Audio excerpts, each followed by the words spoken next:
be president at all. For more on the cross-party possibility and all the ups and downs of a tumultuous week of campaigning, we turn to political analyst Bill Crane. Bill, let's just start from what Bill was talking about. Is crossing party lines to try to track down a VP, is that asking for trouble, or can we find some sort of political peace? It's possible, not probable. There are some candidates that you can think of, like Joe Lieberman, who is an independent, who is very close to John McCain, who's close to John McCain on the war, could bring some Northeastern support, which the Republican Party's been sorely lacking these last cycles. But you look for, in a vice presidential candidate, somebody who brings you something you don't have, not pains in the butt. And if you bring somebody in from the other side and the other party, you've got all sorts of down-ticket issues and people that'll be carping, and particularly the GOP. The Senate's a real mess for them. They've got 22 seats up, 6 incumbents not coming back.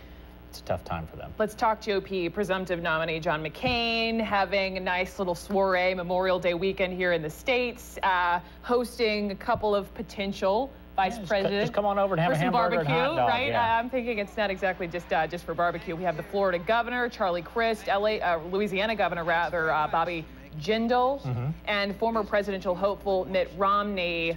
You have a favorite? Of those three, they all have strong points, but they all have weaknesses. Mitt Romney would not probably carry Massachusetts. Bobby Jindal is very new to being governor of Louisiana and is an Indian American, but native Indian American. But, or excuse me. Native American. No, he's not Native American. He's an Indian. Native of India. Native of India is what I was trying to say, and didn't do it very well.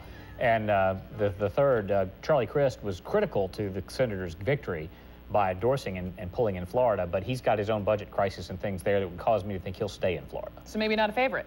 I think a Southern conservative is likely to land in that position, someone like Mike Huckabee or Mark Sanford of South Carolina, because, again, bringing something the GOP needs for victory, which is a solid South, and conservative Republican Party support. Okay, what about Hillary Clinton making news because of this comment she made in reference to Bobby Kennedy's assassination? You know, now some of her friends and aides are asking her to sort of step out gracefully.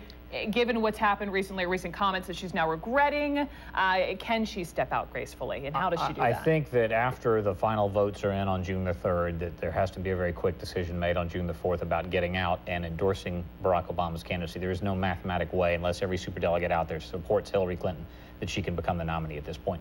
And the Robert Kennedy comment, I know it's tiring being out on the trail. She's been out there for 2 years. But that is not the way that campaign played out. Back then, yes, campaigns did start in January, but they were only a couple of months before the Iowa caucuses and New Hampshire primaries, not 2 years out. And so the parallel, even with her husband and Paul Tsongas, that was a 6-month campaign, not a 2-year campaign. It's not the same thing. Stepping back to a story that we told a little while ago, dealing with the televangelist Reverend Hagee in reference to his endorsement to John McCain. Explain to the international community essentially why this is significant, that he is rejecting that endorsement. Well, GOP candidates and nominees for the last 20 years since Ronald Reagan have enjoyed the strong support of the evangelical community. But some of those folks, like Jerry Falwell, Ralph Reed, Pat Robertson, come with baggage.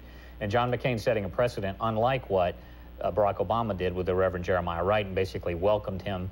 And then at a later point, when it became extremely clear that some of the more controversial things that he was saying were going to carry the news day, to push him away. John McCain's taking a preemptive kind of covering himself before the fact move and saying, this gentleman has said things I can't abide. They were offensive to a number of American voters. They are indefensible. I don't want his support. And basically killing that before it becomes a controversy. Last question real quickly, also on John McCain coming out today that he had this in-depth skin cancer check. Could be our oldest president if elected, 71 years of age. What about the public's perception of the fact that he's coming forward, he's saying, hey, I'm healthy? I think it was a smart move to release his health records. There was questions being raised, just like when Senator Clinton wouldn't release your tax returns. Why not? So he did show that there's no cancerous tissue at the margins where he had his last biopsies done, that he's had all of that facial tissue removed and reconstructed in his face, and he's fine. But at 72, I mean, something's going to go wrong. And so we all, you know, as Americans, we want to know that we've got a healthy person in the White House. Absolutely. And that particularly makes that vice presidential choice more important when your president's going in at 73 years old. Absolutely. Good point. I'm sure I'll have excellent doctors, though, along the way. Yes, you will. Bill Crane, political analyst, we thank you so much for being with us.